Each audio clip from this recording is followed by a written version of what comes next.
Good morning, my name's Dwayne and we are coming to you from the Outside Garden Center at Emigh Ace Hardware in the Arden Arcade neighborhood in Sacramento, California. And today we are going to discuss potting succulents. Succulents are very popular right now. They're very aesthetically pleasing and they work with a modern architecture, and they also tend to be very low maintenance. They do have some special needs that need to be taken into consideration on growing these. And the main one is that they like fast drainage. So we're going to be using a cactus and succulent potting mix by EB Stone, and it is certified organic. Not that that's a big deal with the plants, but that is always a nice product to work with, healthier for the house and the people around you.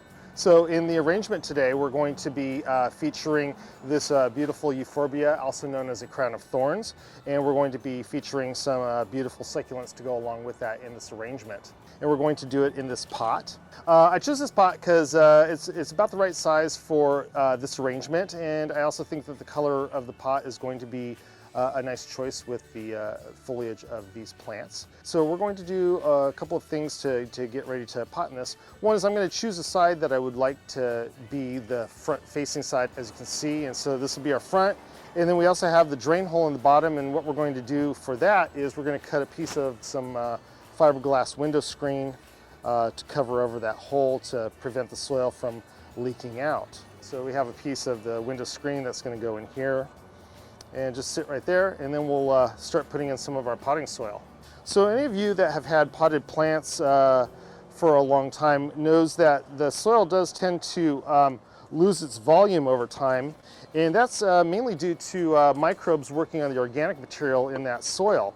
And so when I'm potting up my pots, I like to make sure that the soil is compressed in there pretty well. I don't want that soil to be compacted, but I do want it to be fairly firm in there, so I like to use a stick for that.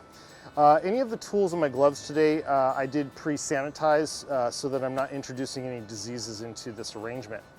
The first plant that we will start with in the arrangement is going to be the plant that has the deepest soil in the container. And on this Crown of Thorn, how it gets its name is you can see that there are some little spines down inside of there, but they do flower beautifully.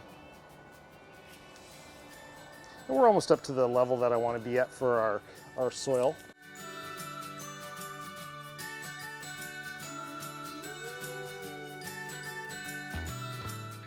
So I like this height. I'm going to be down a little bit less than 1 inch from the rim of the pot, which is kind of a nice amount for how I end up finishing these potted arrangements. So I'm going to gently tip this out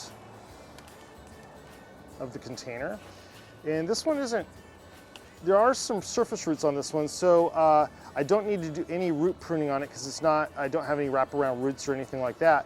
So we're going to just gingerly put this into this pot, and I'm going to choose a side that I think I want to face forward.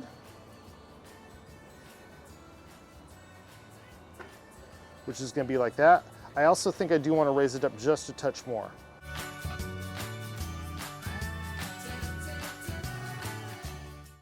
Oh yeah, I like that much better. So I'm going to also make sure that there's no air gap underneath my potted plant, and we're going to add more soil. So the stick is really a nice handy tool, especially if you wanted to do potted arrangements with cacti, which might have some spines or glochids. This could make a big difference. You can even turn around a stake and get in there into really tight spaces with the other end of it. So I think I want to put this one here, and I'll probably have it facing like that. And I like my height underneath it, so we're going to do this one as our next plant. Again, I do have some nice fresh roots, so I don't need to do any root pruning on this one, and we're going to just go ahead and plug it in here. So I think I'm going to go to the opposite side and build my way forward with this arrangement. Again, I don't have any wraparound roots, and it's just good to go in there right now.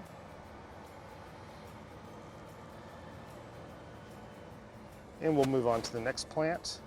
And my soil is a lot shallower on this plant, so I am going to need to add some soil for the rest of these plants because their soil depth in the pots is not as deep as the previous two.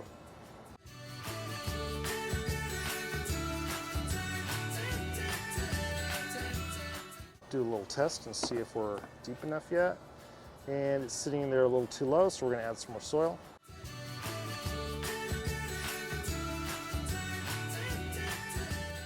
And that depth looks pretty nice. It's bringing it pretty much right up to the rim with a little bit of depth of from the top of the rim down into the top of the soil. So that's a nice height there. And so we got these two that are going to go in these two spots, and that's going to look good. So now we can add some more soil and pack that soil so that it's nice and tight around the roots of these plants.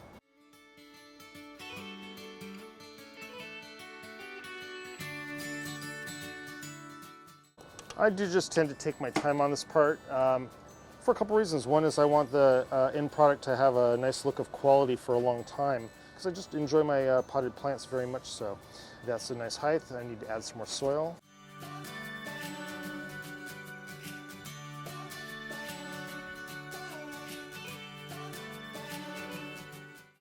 Because the other thing we didn't talk about with potted arrangements is time. You know, a little bit of time with these, you know, usually about 2 months, 3 months. They look really quite good after they've had a little bit of time to grow into their new homes. Okay, so now I'm kind of thumping on the side of the pot, and the reason I'm doing that is hopefully doing any last minute settling of the soil.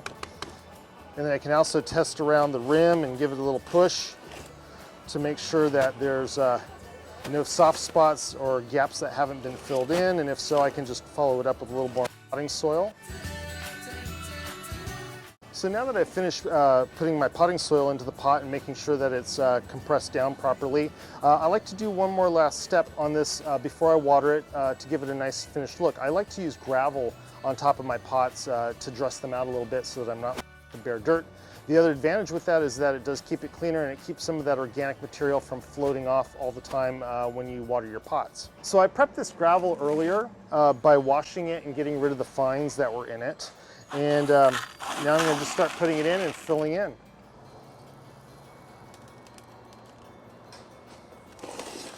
So I'm going to just keep adding more until I get it all filled in the way I want, and I'm going to try to avoid getting it stuck in between the leaves of these succulents.